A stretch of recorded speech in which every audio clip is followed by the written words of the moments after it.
सोने से पहले कहानियाँ पढ़ने से स्वप्न अवस्था में शरीर सुख को अनुभव करता है। अगर विश्वास नहीं होता तो 7 दिन ऐसा करके देखें और अनुभव करें। आज हम जानते हैं जड़भरत की कहानी कि कैसे वो राजा से हिरन और हिरन से जड़भरत बने। नमस्कार, भक्ति कथा और कहानी में आपका स्वागत है। श्री ऋषभ देव जी के 100 पुत्र थे, जिनमें सबसे बड़े भरत जी थे। इन्होंने अपने पुत्र भरत को राजगद्दी सौंप दी। इनका विवाह विश्वरूप की कन्या पद्मनी से हुआ। इनके 5 पुत्र हुए, सुमति, राष्ट्रभृत, सुदर्शन, आवरण और धूम्रकेतु। पहले भारत भूमि को अजनाब वर्ष कहते थे, लेकिन राजा भरत के बाद से भारतवर्ष कहा जाने लगा। इन्होंने बड़े अच्छे से प्रजा का पालन किया और ये बहुत अच्छे राजा हुए। कई वर्ष बीत जाने पर इन्होंने राज्य अपने पुत्रों में बांट दिया और खुद पुलाह आश्रम हरिहर क्षेत्र में आ गए। यहाँ पर गंडकी नदी थी, उसकी तलहटी में शालिग्राम जी मिलते हैं। वहीं पर भगवान का ध्यान करते, पूजा पाठ करते और कंदमूल से भगवान की आराधना करते। इस तरह ये भगवान में मन को लगाए रहते। एक बार भरत जी गंडकी नदी में स्नान कर रहे थे तो इन्होंने देखा कि एक गर्भवती हिरनी पानी पीने के लिए नदी के तट पर आई। अभी वह पानी पी ही रही थी कि पास ही गुजरते हुए सिंह की भयंकर दहाड़ सुनाई पड़ी। जैसे ही उसने शेर की दहाड़ सुनी तो वह डर गई और उसने नदी पार करने के लिए छलांग लगा दी। उसी समय उसके गर्भ से मृग शावक बाहर आ गया और नदी में गिर गया। हिरनी ने भी नदी पार की, लेकिन डर से उसने प्राण त्याग दिए। भरत जी ने देखा कि हिरनी का बच्चा नदी में बह रहा है। उन्हें बड़ी दया आई और कूदकर उस हिरन के बच्चे को बचा लिया और अपने आश्रम ले आए। वे बड़े प्यार से उस हिरनी के बच्चे का पालन करने लगे। वो हिरन अब भरत जी को ही अपना सब कुछ समझने लगा, लेकिन भरत जी एक गलती कर गए। उनका मन भगवान की पूजा से हटकर उस हिरन के बच्चे में आसक्त हो गया। हिरन के बच्चे में आसक्ति बढ़ जाने से सोते बैठते और भोजन करते समय भी उनका चित्त उसके स्नेह पास में बंधा रहता था, क्योंकि मन एक है, या तो आप इसे संसार में लगा लो या भगवान में। अब वो जो भी भगवान का पूजा पाठ करते तो उस समय उन्हें उस हिरन के बच्चे की याद आ जाती, कहीं उसे कोई कुत्ता या सियार या भेड़िया खा न जाए। अगर भरत जी को वह दिखाई नहीं देता तो उनकी दशा ऐसी हो जाती कि किसी का सारा धन लुट गया हो। भरत जी को उसके रहने की, खाने की और सोने की चिंता लगी रहती थी। एक दिन ऐसा आया कि भरत जी अपने दैनिक कर्म में लगे हुए थे। वहाँ हिरनों का झुंड आया और वह हिरन का बच्चा उनके साथ चला गया। जब भरत जी को हिरन का बच्चा कहीं भी नहीं मिला तो उसे निरंतर उस हिरन की याद सताने लगी। काल का प्रभाव हुआ, भरत जी की मृत्यु हुई। मृत्यु के समय भरत जी उस हिरन का ही चिंतन कर रहे थे। इस कारण उन्हें अगला जन्म कालिंजर पर्वत पर एक हिरनी के गर्भ से हुआ। भरत जी हिरन बन गए, लेकिन उन्हें अपने पूर्व जन्म की याद बनी हुई थी, क्योंकि वो पूर्व जन्म में इतना भजन कर चुके थे। हिरन बनकर भरत जी सोच रहे थे कि पिछले जन्म में मैंने कितनी बड़ी भूल कर दी। अपने सब परिवार को छोड़कर मैं भगवान का भजन करने के लिए वन में आया था, लेकिन मैं उस हिरन में इतना आसक्त हो गया कि मुझे हिरन की योनि प्राप्त हो गई। एक दिन उन्होंने अपनी माता मृगी को त्याग दिया और अपनी जन्मभूमि कालंजर पर्वत से वे फिर शांत स्वभाव मुनियों के प्रिय उसी शालिग्राम तीर्थ में, जो भगवान का क्षेत्र है, पुलस्त्य और पुला ऋषि के आश्रम पर चले गए। वहाँ रहकर भी वे काल की ही प्रतीक्षा करने लगे। जैसे रूखा सूखा उन्हें मिल जाता था वे खा लेते थे। अंत में उन्होंने अपने शरीर का आधा भाग गंडकी के जल में डुबाए रखकर उस मृग शरीर को छोड़ दिया। भरत जी का अगला जन्म आंगिरस गोत्र ब्राह्मण के घर हुआ। ये बड़े ही श्रेष्ठ ब्राह्मण थे। इनकी बड़ी स्त्री से इनके 9 पुत्र हुए और छोटी पत्नी से एक ही साथ एक पुत्र और एक कन्या का जन्म हुआ। इस जन्म में भी भगवान की कृपा से इन्हें अपने पूर्व जन्म का स्मरण बना हुआ था। पिता पुरोहित कर्म में थे तो सोचा अपने छोटे पुत्र को भी पुरोहित कर्म सिखाऊंगा। इधर भरत जी ने सोचा, एक जन्म के बिगड़ने से मुझे 3 जन्म लेना पड़ा, इसलिए अब वह गलती हम दोबारा नहीं करेंगे। पिता इन्हें वेद शास्त्र सिखाते, लेकिन ये जानबूझकर सीखते नहीं थे, क्योंकि अगर मैंने ये सब सीख लिए तो मुझे कर्म कांड करने पड़ेंगे और मैं फिर संसार में फंस जाऊंगा। इन्होंने जानबूझकर एक मंत्र भी याद नहीं किया। कोई कह भी नहीं सकता था कि ये वही ज्ञानी हैं जो सब कुछ छोड़कर भगवान के भजन करने के लिए वन में गए थे। वे पृथ्वी पर ही पड़े रहते थे, कभी तेल उपटन आदि नहीं लगाते थे और न कभी स्नान ही करते थे। इससे उनके शरीर पर मैल जम गई थी। लोग कहने लगे थे कि ये तो अधम ब्राह्मण है। इसी कारण से इन्हें जड़ भरत कहा जाने लगा। इन पर सुख दुख का कोई प्रभाव नहीं था, गर्मी सर्दी और वर्षा का भी कोई प्रभाव नहीं था। कोई इन्हें काम की कहता तो कर देते थे, कोई गाली देता तो सुन लेते थे। अब तो यह देख पिताजी को बहुत गुस्सा आया। इस तरह पिता ने भरत जी को बहुत डांट लगाई और नाम ही रख दिया जड़। तुम भरत नहीं जड़ हो, जड़। इस प्रकार इनका नाम ही पड़ गया जड़ भरत। समय बीता और एक दिन पिताजी पधार गए। बड़े पुत्र ने पिता का सब संस्कार किया। अब सभी भाइयों ने मिलकर विचार किया कि हम सब तो अपने अपने कार्य में व्यस्त रहते हैं और छोटा भाई बैठा बैठा खाता है। उनके भाइयों ने एक दिन उन्हें खेत की क्यारियां ठीक करने में लगा दिया। तब वे उस कार्य को भी करने लगे, परंतु उन्हें इस बात का कुछ भी ध्यान न था कि उन क्यारियों की भूमि समतल है या ऊंची नीची, अथवा वह छोटी है या बड़ी। उनके भाई उन्हें चावल की कनी, खली, भूसी, भुने हुए उड़द अथवा बर्तनों में लगी हुई जले अन्न की खुरचन जो कुछ भी दे देते, उसी को वे अमृत के समान खा लेते थे। एक दिन डाकुओं के सरदार ने पुत्र की कामना से भद्रकाली को मनुष्य की बलि देने का संकल्प किया। उसने जिस पुरुष को पशु बलि देने के लिए मंगाया था, वह किसी तरह से उसके फंदे से निकलकर भाग गया। उसे ढूंढने के लिए उसके सेवक चारों ओर दौड़े, किंतु अंधेरी रात में आधी रात के समय कहीं उसका पता न लगा। अचानक उनकी दृष्टि इन आंगिरस गोत्रीय ब्राह्मण कुमार भरत जी पर पड़ी, जो वन के जीवों से खेतों की रखवाली कर रहे थे। उन्होंने देखा कि हम इन्हें पकड़ कर ले चलते हैं, इससे हमारे स्वामी का कार्य अवश्य सिद्ध हो जाएगा। यह सोचकर वे उन्हें रस्सियों से बांधकर चंडिका के मंदिर में ले आए। फिर उन चोरों ने अपनी पद्धति के अनुसार विधि पूर्वक उनको अभिषेक एवं स्नान कराकर कोरे वस्त्र पहनाए तथा नाना प्रकार के आभूषण, चंदन, माला और तिलक आदि से विभूषित कर अच्छी तरह भोजन करवाया और बलिदान की विधि से गान, स्तुति और मृदंग एवं ढोल आदि का शब्द करते उस पुरुष को भद्रकाली के सामने नीचा सिर करके बैठा दिया। इसके पश्चात नर पशु के रुधिर से देवी को तृप्त करने के लिए देवी मंत्रों से अभिमंत्रित एक तीक्ष्ण खड्ग उठाया और जैसे ही भरत जी को मारने लगे तो माँ काली ने सोचा कि एक तो ये ब्राह्मण है और दूसरा भगवान का भक्त है। यदि मैं आज इसकी रक्षा नहीं कर पाई और भगवान ने पूछ लिया कि देवी आप मेरी भक्त की रक्षा नहीं कर पाई तो भगवान से क्या कहूँगी।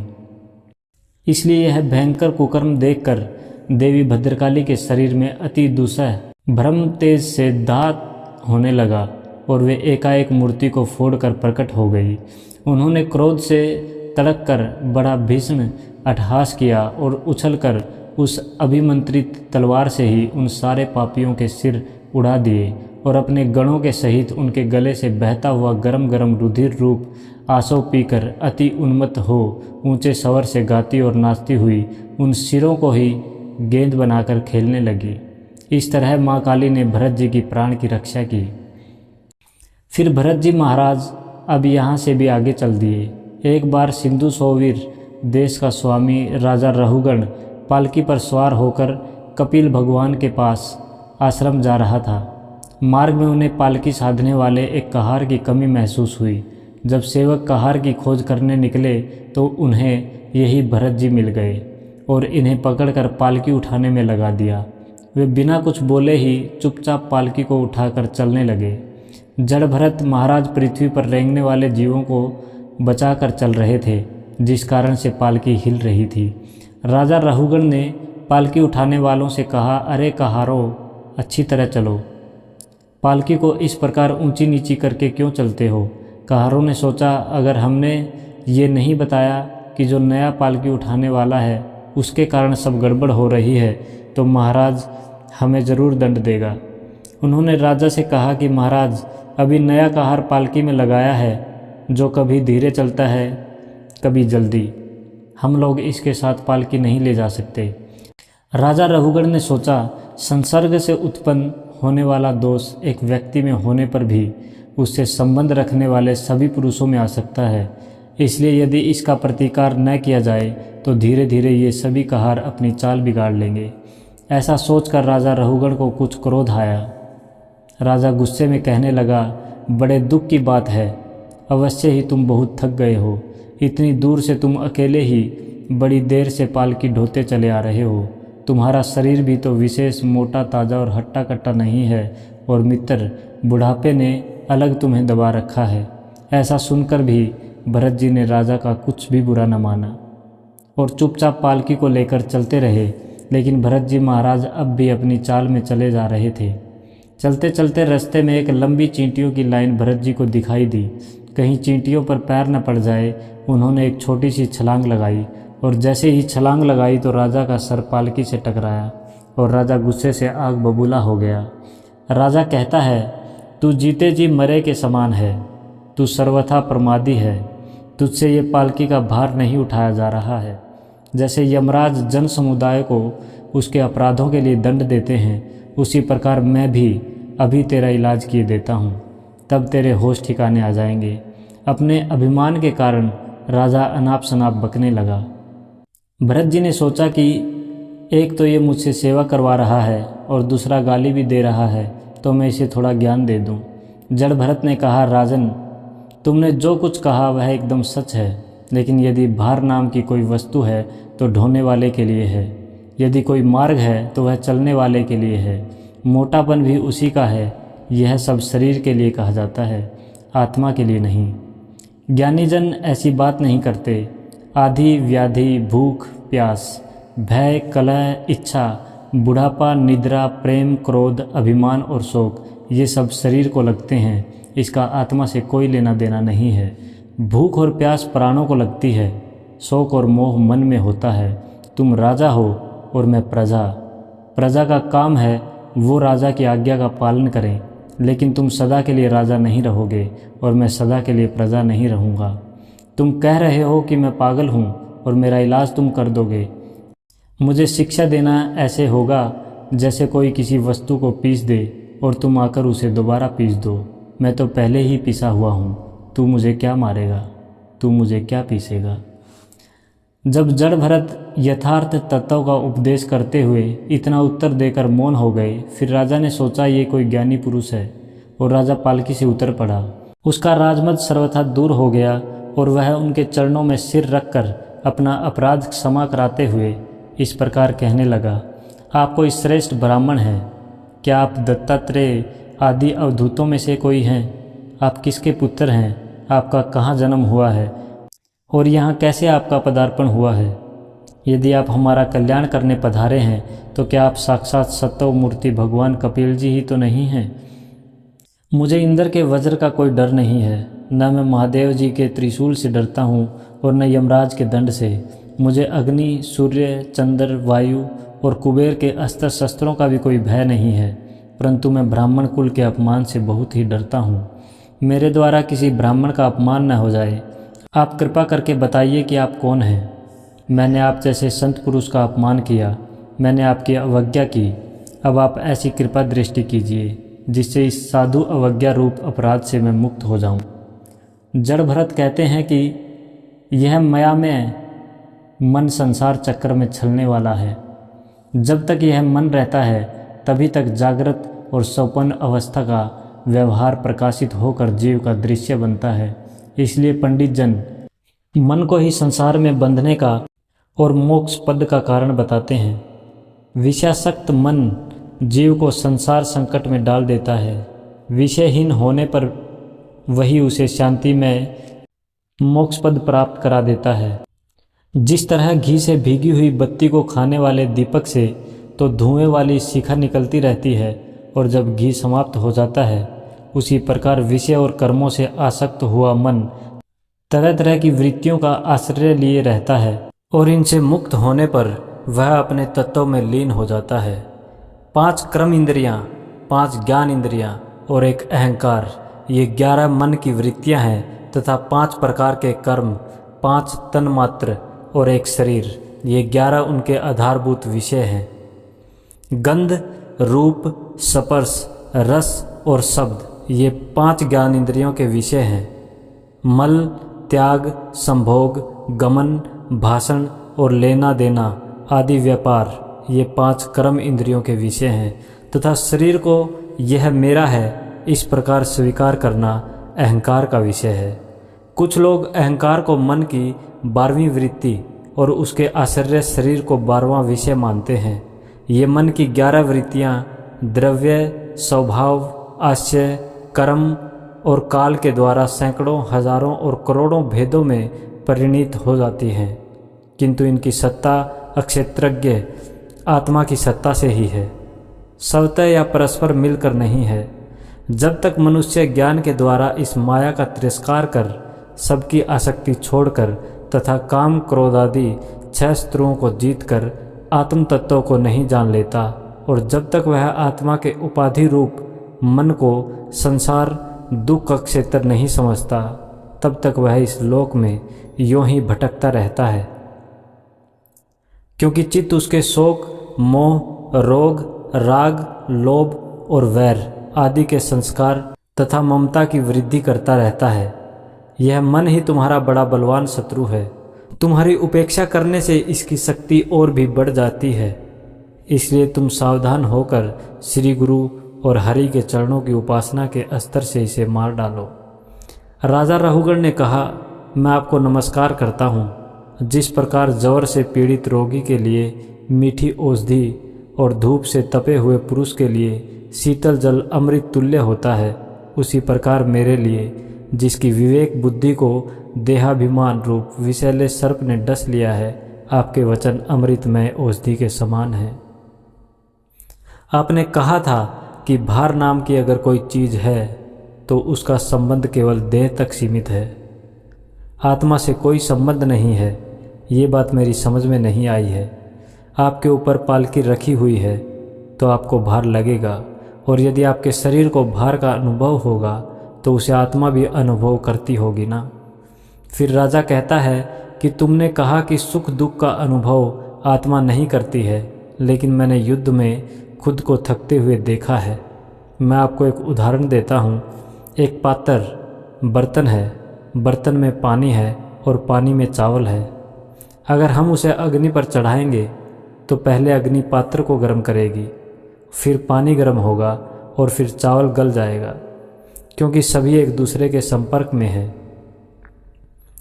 आप समझे कि इस देह का संबंध इंद्रियों से है, इंद्रियों का संबंध मन से है, और मन का संबंध बुद्धि और बुद्धि का संबंध आत्मा से है। एक दूसरे के संपर्क होने के कारण सुख दुख का अनुभव आत्मा भी करती होगी ना।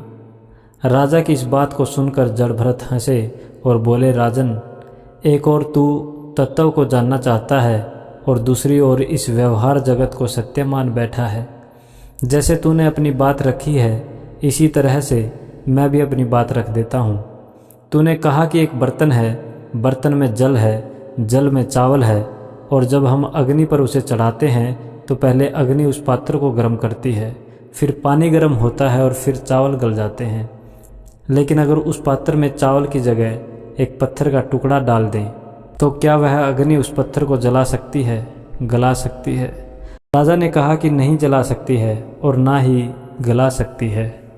जड़ भरत जी बोले, इसी प्रकार आत्मा भी निर्लेप है। आत्मा को कोई सुख दुख का अनुभव नहीं होता, ना ही इस पर जल का प्रभाव है, ना ही अग्नि का, ना अस्त्र का और ना ही शस्त्र का। इस आत्मा का वस्त्र ये देह है। इस प्रकार जड़ भरत जी ने बड़ा ही सुंदर ज्ञान राजा रहुगण को दिया। इसके बाद भरत जी ने भवाटवी का वर्णन किया है, जिसका श्रीमद् भगवत पुराण में सुंदर वर्णन है। अंत में भरत जी कहते हैं कि अपने मन को संसार से हटाकर भगवान के चरणों में लगाओ। ये मन काम, क्रोध, मोह, मद, लोभ, परिवार और विषयों आदि में फंसाए रहता है। अब तुम प्रजा को दंड देने का काम छोड़कर समस्त प्राणियों के सुहृद हो जाओ और विषयों में अनासक्त होकर भगवत सेवा से तीक्ष्ण किया हुआ ज्ञान रूप खड्ग लेकर इस मार्ग को पार कर लो। राजा रहुगण ने कहा, आपके चरण कमलों की रज का सेवन करने से जिनके सारे ताप पाप नष्ट हो गए हैं, उन महानुभावों को भगवान विशुद्ध भक्ति प्राप्त होना कोई विचित्र बात नहीं है। मेरा तो आपके 2 घड़ी के सत्संग से ही सारा कुतर्क मूलक ज्ञान नष्ट हो गया है। इस तरह से जड़ भरत ने इन्हें ज्ञान दिया और राजा रहुगण उस ज्ञान को पाकर इस प्रकार तृप्त हो गए जैसे कोई निर्धन धन पाकर तृप्त हो जाता है। जय हिंद।